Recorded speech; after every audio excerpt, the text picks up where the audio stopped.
Conservatism, in its essence, involves caution or distrust directed at the other. The strongest example of the other would be a potentially dangerous foreigner, but another target of right-wing distrust is a person whose ideas or behavior goes against tradition, a person who challenges the so-called status quo. Conservatives like tradition and tend to demand conformity to the standard culture of their society. They want people to stand for the Star-Spangled Banner. They want marriage to be between one man and one woman, in the U.S. at least. They eat steak, not tofu.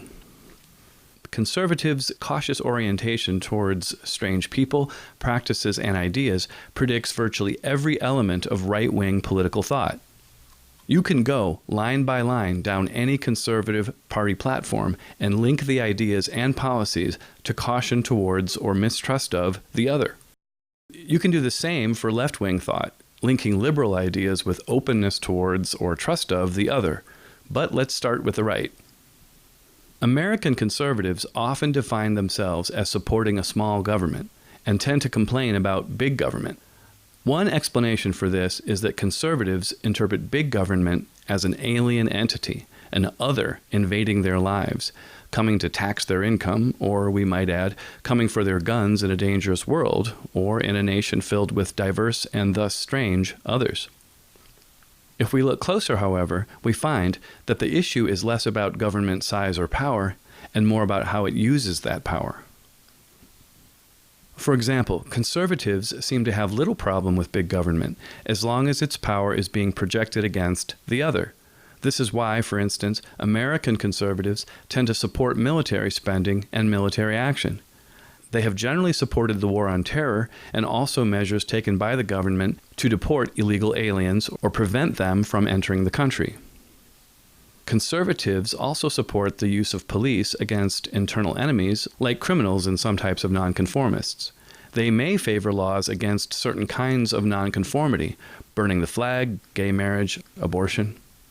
It seems clear that agreement with such use of government power reflects right-wing concern about potential threats, whether these come from abroad or from within society. What about conservative ideas regarding the government's role in the economy? American conservatives say they want less interference, a more free market with less regulation. How does this relate to the other? This is a good time to introduce an important concept that helps us understand left-right differences, social dominance orientation. The term is used by psychologists to describe how much comfort someone has with inequality, differences in wealth or power.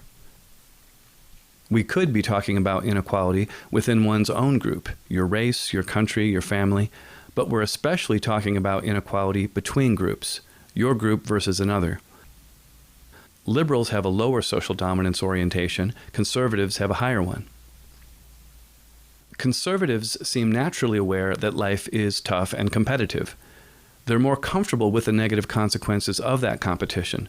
They dislike policies, government regulations, that attempt to reduce competition and inequality, like equal opportunity or minimum wage laws. From a conservative point of view, life isn't fair, and people should accept that, get strong, and win, rather than complain about losing due to unfairness. Conservatives get annoyed when liberals make such complaints. The use of the term snowflake by conservatives to describe liberals expresses this annoyance.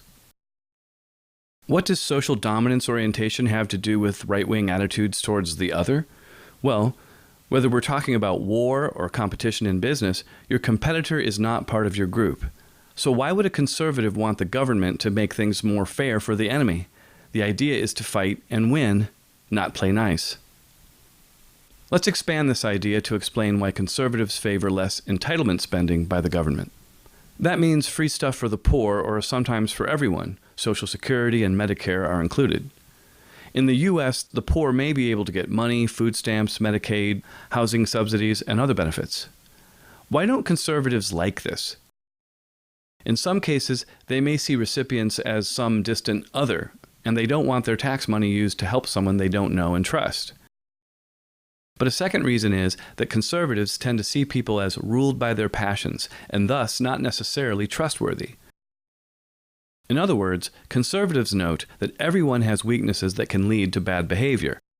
behavior that effectively makes the offender a threat to the group, an internal other.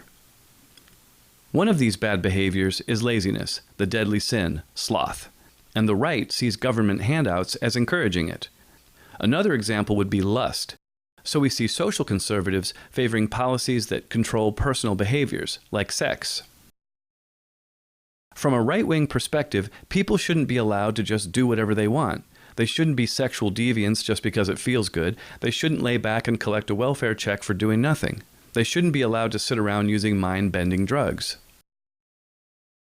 Conservatives view these, for lack of a better word, naughty people, as menaces to society.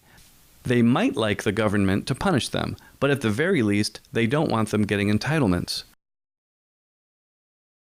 Conservatives are fine with helping others, just not the other. They're willing to help out friends and neighbors, group members. At the local level, they can tell who's deserving of help and who's a shiftless layabout.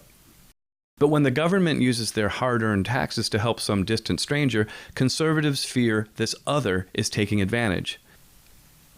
It's noteworthy that conservatives suggest local charitable action as an alternative to federal entitlement programs. Not all government spending goes to the poor, of course. Large amounts of cash get spent by federal, state, and local governments in support of business. This kind of spending, tax breaks, bailouts, subsidies, and other so-called economic incentives, improve profit margins and are supported by many conservatives. There is variation on this, with some types of conservatives disapproving of what is sometimes called corporate welfare. Why are conservatives okay with pro-business government spending? Here again we see the role of social dominance orientation. These government policies increase inequality, and conservatives are comfortable with that.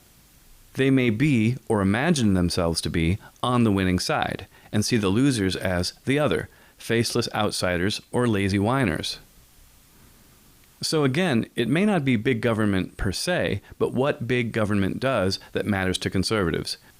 We should note that government grows each year, regardless of what party controls it. The farther to the right people are, the bigger the problem they have with outsiders and unconventional thoughts and behaviors. As we head toward the extreme right, the attitude changes from distrust to hatred and a desire to conquer or destroy the other. These aggressive tendencies and an extremely high social dominance orientation are expressed in the politics of the far right. When these politics become policy, the outcome is things like slavery, aggressive wars, and genocide. History is filled with examples of such merciless aggression and domination.